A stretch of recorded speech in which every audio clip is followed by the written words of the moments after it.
Tell me that na Obakaya enra anopano and the number mom say oko Mpatuam ya ewo Amansia Westa na mabuno mo ho ene ngophobia isusu so mo yesoja for ya omo kire so omo bo atonko mines for ho ban omienu no kuro no ene soja for no aka boma na kwasem ne se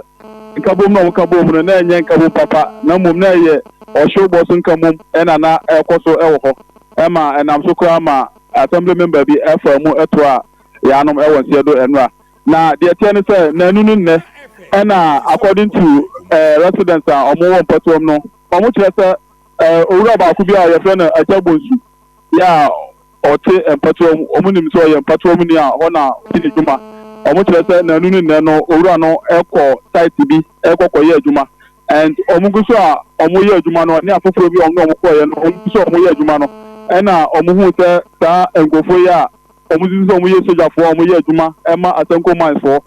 omo ede atuo ene kasa hodo bi abasa abia ye ho enti e basa no na ese omo no omo ye adwuma no omo edwane enti according to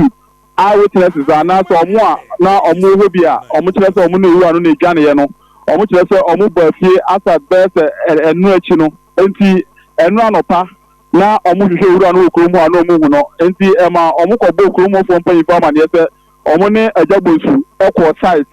na omo ba anaskata si ye na omo nya edwane bafie no ade achi anopa omo nya hu ajagbonsu ewo Mpatuam okromu enti ebe ya mpanifo enti dawuro so na emrante no ko hwe no omo ko bia ya sa skata no esi ye no na arowosem so omo ko du ho no na abandoned pit bi a ewo ho inspector mu a omo hu se owura no amu edem a tese wawu ya omo ko yi no omo hu ni se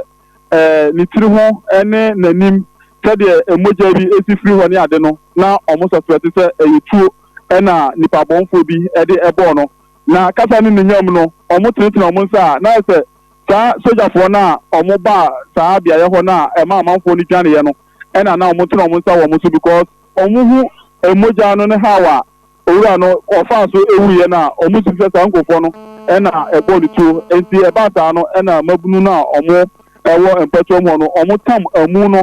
ya omo so ya omo de ko asankofo omo yada eno no ewo titrim no the next community ya etwa Mpatuam no so enti omo ko ye no ena na kwasem ne se omo ko dane efunu no e de to yard ho atuma omo kan se asankofo mfafunu no na de omo be ye no omo fanye because omo kofo ena aku ewura ajagbonsu e ba sa no ena security fo no a omo ye soja fo e wa asanko mines ho no omo ka se omo mpinima emabunu no enye sa o ye kire no enya efunu no nto enti eno na ekokọ ye mpinche na omo kire se said na emabunu no esi eye dede no ema so ma the next community bi asan to so eno so emu kofo eba the car Mpatuam fo no ho ya na omo nyina eye demonstration ho enti na kwasam ne se eho no omo kire se one shot bi ekọ so emu ena omo hu se assembly member bi a ono so ye friend Samuel Dankwa owura no eto ni bi atimi aka no ya oda ho nti e ba sa no na mabunu kire se omo efa no ntem ya nka omo ye so omo de no ekọ hospital so anyeyi ena kire owura no etimi ejemu omo hwe mu no na oya assembly member ewo community ba ko e friend na aboabo enti e ba sa no aboabo fo no so e charge yi na enra no na enya asem ketoa ukọ asanko mines ho a omo site bi ho omo cars ahodo na omo park ho heavy trucks ahodo no dodo na ho a mabunu no etwa ajatuma omo eche no wo kan say no ma adaroma wo kan we dey sorry say mewrem ba wo kan say no na ya no ama sa videos no a na omo cars no bi so de wo hwe say CID assembly member no a ohwere ne nkwa no ono na edaso no nti ba sisi ababi edru in video ayeyi cars a community no residents e wo ho no ejutwa eja editum Kwame to asoma me nti baby wadru ye baby a cars bi mahu se ehihye eno ye cars a company no ede ye adwuma e wo ne site ana ne concession mu no energy atomi emu how many because as in number cars do say na de ewu ni mu no eja omu edija tum so far cars emabunu no etimission de no kwasem ne say ebia anopai ena mpanyimfo no behu dodo because omo kire say omo gbowura yard no inside ankasa ya site bi wo ho a nkofo omo ye adwuma e wo ho no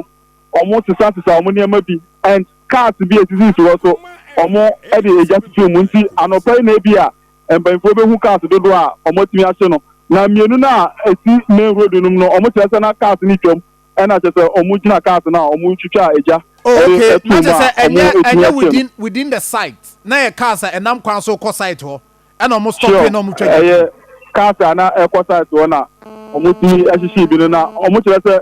ukọ site ni inside ankasa so a e won so omukọ ye saa dwumade ni bi ho. Ya ezi a ukọ a na kwasem ne say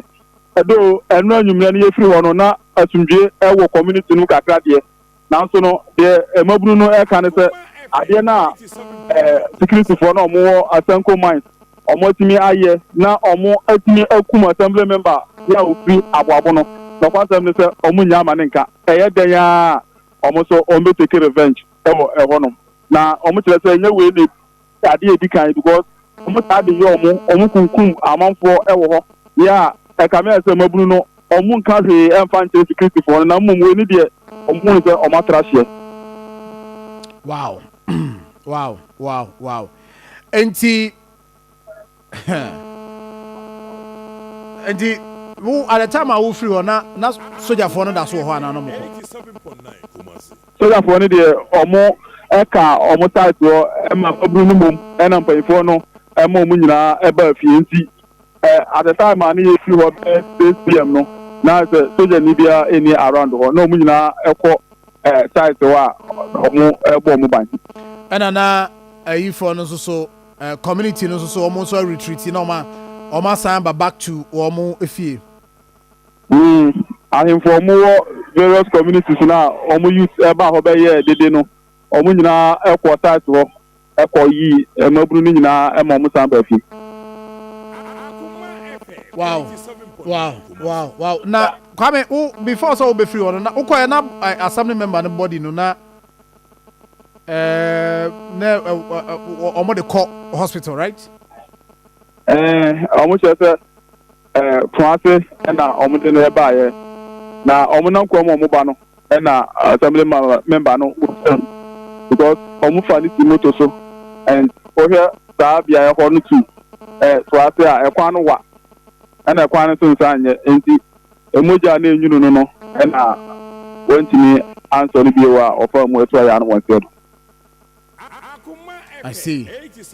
Wow. Now, assembly member no etu na kan hefa.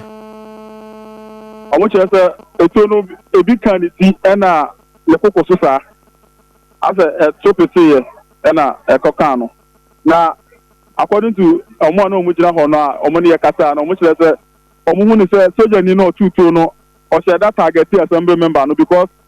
na omo nyina ejira ho na omo di nkomo together with police phobia na omo ho enti na police for no kwa na kache youth ni say omo nko omochi na omo hu say soldier ni no tutu no e kache police ni ba ko say on twe ne ho kakra sabra no na one assembly member no na ejina ho enti soldier ni no e twe ne ho kakra na say etu no e kasa ya omo hu say assembly member no e da form so omo hu ni say o sheda e na o tutu no at the beginning no na omo to ekwowie ya na eye one shot na omo ma but later no e na omo hu say wa target assembly member na o share that bone toku. Ow but assembly member say onye on kwita bibia bia so ye threat the ma soldier foi so hona me menti ase di nti a say assembly member no ana oba no kuta bibi ana oduro no kuta bibi yo eba asa no okwa area ho na omo assembly members be 4 na e water area ho no na assembly member we no kra ne de because omo say youth no omo free various community na ba this no ono no eba ho say obekasa kire ne manfo no nanka omo fi ho and uti assembly members nka na omo wada community na omo chere say na omo nyina akra wo ho enti omo gunu ko gina soldier for na chi ya na omo ne omo kasa na later na omo hu say assembly member we no any youth no ejina the other side etu no kasa ya ko kan no nti no mo kra no mo susu bi a assembly member no saa be na no mo nyina ko soja for no sa na o kan mo ho but later na o mo tete etu akasa no mo se sa na onka oka youth no mu saa be na assembly members nkae no o mo ko soja for no sa de na o mo akokasa no na we na anka ho bi ankwa etu no kasa ya ni pa no di to ya no won se do ha Kwame wunya ni din almost on Samuel Dankwa. Assembly member ni din de Samuel Dankwa. Yo. And abrantie na wo mususu say soja for no kunu no nso wunya ni din. Okoha because promo dia no mo de fe no ajabonsu. Omo kire se owo enkwansia. Ya one na yire na ko. Na sa site na wo no koye no sa site na according to mrantie no omo ka se omo ko ho koye minim say all that information in site within assembly for maminya correction ke to abi assembly member no din no Samson Dankwa sorry Samson Dankwa yeah okay na me busa se sa site ho no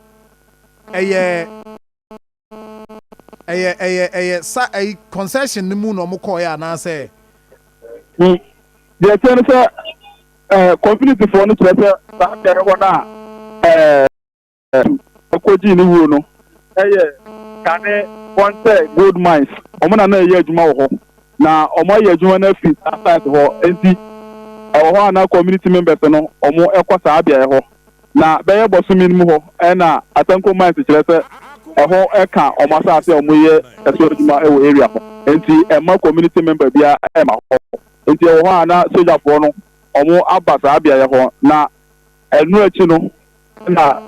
ajabonso ne afofo bi ekọ ho a kata kosi ya later wu manopa no I see Kwame mame mfa wunsi ha na you try say benya for the area na any na di nkomo na ya share it's unfortunate nti kwa mame na wase na me twa me homratew